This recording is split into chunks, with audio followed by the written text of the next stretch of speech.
भागवत गीता 7वां अध्याय। श्री कृष्ण भगवान बोले, हे पार्थ, मुझ में मन लगा करके मेरे ही आश्रय होकर योगाभ्यास करते हुए मेरे स्वरूप का संशय रहित पूर्ण ज्ञान होगा। सो सुनो, विज्ञान के सहित वह पूर्ण ज्ञान मैं तुम्हें सुनाता हूँ, जिसके जानने से तुमको इस लोक में कुछ जानना शेष न रहेगा। सहस्त्रों मनुष्यों में से कोई एक सिद्धि प्राप्ति के लिए यत्न करता है, और उन यत्न करने वाले सिद्धों में से जो कोई भी मुझे ठीक से जान पाता है। पृथ्वी, जल, अग्नि, वायु, आकाश, मन, बुद्धि और अहंकार, यह 8 प्रकार की मेरी प्रकृति माया है। इस प्रकृति को अपरा अचेतन अर्थात जड़ कहते हैं। और हे महाबाहो, इससे दूसरी प्रकृति चेतन है, जिसने संपूर्ण जगत धारण किया है।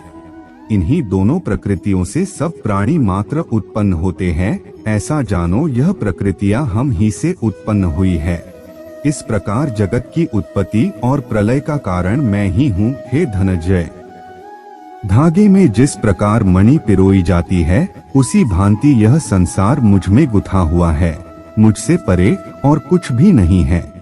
हे कुंती पुत्र, जल में रस में मैं ही हूँ, चंद्रमा और सूर्य में प्रभा मैं ही हूँ, सब वेदों में प्रणव मैं ही हूँ, आकाश में शब्द तथा पुरुषों में जो पौरुष मैं ही हूँ। हे अर्जुन, पृथ्वी में जो सुगंध है तथा अग्नि में तेज मैं ही हूँ, सब प्राणियों में जीवन और तपस्वियों में तप मैं ही हूँ। हे पार्थ, संपूर्ण प्राणियों में सनातन बीज रूप मुझको ही जानना, बुद्धिमानों में बुद्धि रूप और तेजस्वियों में तेज मैं ही हूँ। हे भारत शर्व, काम और रोग रहित बलवान पुरुषों में बल और पुरुषों में धर्म के विरुद्ध न जाने वाला काम मैं ही हूँ। जितने सात्विक, राजस, तामस पदार्थ है, वे सब मुझसे ही उत्पन्न हुए हैं, परंतु उनमें मैं नहीं रहता हूँ, ये मुझ में है। सत्व, रज, तम, ये तीनों गुणों के भावों से यह सारा संसार मोहित हो रहा है। इस कारण यह इससे परे मुझ अव्यय परमात्मा को नहीं जानता। मेरी यह गुणमयो और दिव्य माया अत्यंत दुस्तर है। जो मुझको अनन्य भाव से भजते हैं, वे इस माया को पार कर जाते हैं।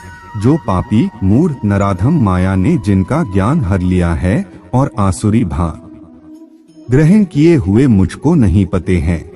हे भारत श्रेष्ठ अर्जुन, 4 प्रकार के मनुष्य मुझको भजते हैं, दुखिया, जिज्ञासु, ऐश्वर्य की कामना करने वाला और ज्ञानी, जिनमें सदा मुझ में एकाग्रचित और केवल मेरी, क्योंकि मैं ज्ञानी को अत्यंत प्रिय हूँ और वह मुझको प्रिय है। यद्यपि से सब भक्त अच्छे हैं, तथापि ज्ञानी तो मेरी आत्मा ही है, क्योंकि वह मुझ में ही मन लगाकर मुझको ही सर्वोत्तम गतिमान, मेरा ही आश्रय ग्रहण करता है। उनके जन्म के अनंतर ज्ञानी मुझे पा लेता है। ऐसा महात्मा अत्यंत दुर्लभ है। सब जगत को वासुदेवमय समझे। अपनी 2 प्रकृति के नियम के अनुसार मनुष्य भिन्न 2 काम वासना से अज्ञान में डूबकर उन फलों की चाहना से अन्य देवताओं के अधीन होकर उनकी उपासना करते हैं। हे अर्जुन, जो भक्त श्रद्धा पूर्वक जिस जिस देवता का पूजन किया करते हैं, उन पुरुषों की उस श्राद्ध को मैं दृढ़ कर देता हूँ। वह उस श्रद्धा से युक्त होकर उस देवता की आराधना करता है, फिर उसको मेरे ही रचे हुए काम फल प्राप्त होते हैं। परंतु उन अल्प बुद्धि वालों का फल नाशवान है। देवताओं के आराधना करने वाले देवताओं को मिलते हैं और मेरे भक्त जन मुझ में मिल जाते हैं। मेरे अव्यय, अविनाशी, अत्युत्तम स्वरूप को न जानकर मंद बुद्धि लोग मुझे अव्यक्त को व्यक्त, देहधारी मानते हैं। मैं योग माया से आच्छादित होने के कारण सबको नहीं देखता हूँ, उसमें मूढ़ लोग अन्नादि तथा अविनाशी मुझको नहीं जानते। हे अर्जुन, मैं भूत, भविष्य और वर्तमान के सब प्राणियों को जानता हूँ, पर मुझे कोई भी नहीं जानता। हे भारत, हे परंतप, इच्छा और द्वेष उत्पन्न होने वाले सुख, दुख आदि द्वंद्वों के मोह से जगत के सभी प्राणी भ्रम में फंस जाते हैं। जिन पुण्य आत्माओं के पाप नष्ट हो गए हैं, वह पुरुष द्वंद्व के मोह से छूटकर दृढ़ निश्चय करके मेरी भक्ति करते हैं। जो मेरा आश्रय लेकर जीवन मरण के दूर करने के अर्थ प्रयत्न करते हैं, वे पुरुष पर ब्रह्मा आत्मज्ञान और संपूर्ण कर्म को जानते हैं। जो आदिभूत अधिदेव और अधिज्ञ इन सब में व्यापक मुझे जान जाते हैं। वे समाधिनिष्ठ पुरुष मरण काल में भी मुझको जानते हैं। अध्याय का महत्व। श्री नारायण जी बोले, हे लक्ष्मी, अब 7वें अध्याय का महात्म्य सुन। एक पटेल नाम नगर है जिनमें संकुकर्ण वैश्य रहता था। वह व्यापार करने को नगर के बाहर कहीं को जाता था। रास्ते में संकुकर्ण को सर्प ने डसा, वह मर गया। उसके साथ ही उसकी दाह क्रिया कर आगे को सिधारे। जब लौटकर घर में आए, उसके पुत्र ने पूछा, मेरा पिता संकुकर्ण कहाँ है? उन व्यापारियों ने कहा, तेरे पिता को सर्प ने डसा था, वह मर गया और यह पदार्थ तेरे पिता का है, तू ले ले। 1 करोड़ रुपया दिया और उसकी गति कराने को कहा, क्योंकि वह अवगति मारा था। उस बालक ने अपने घर आकर ब्राह्मणों से पूछा कि सर, पडसे की गति कैसे करानी चाहिए? पंडितों ने कहा, नारायण बाली करावो। उर्द के आटे का पुतला बनाया, चुनिया चढ़ाई, जैसी विधि किया। बहुत ब्राह्मण जिवाए, श्रद्धा पिंड पत्तल कराया। बाकी द्रव्य जो रहा चारों भाइयों ने बांटा। एक पुत्र ने कहा, जिस सर्प ने मेरे पिताजी को काटा है, मैं उसको मरूंगा।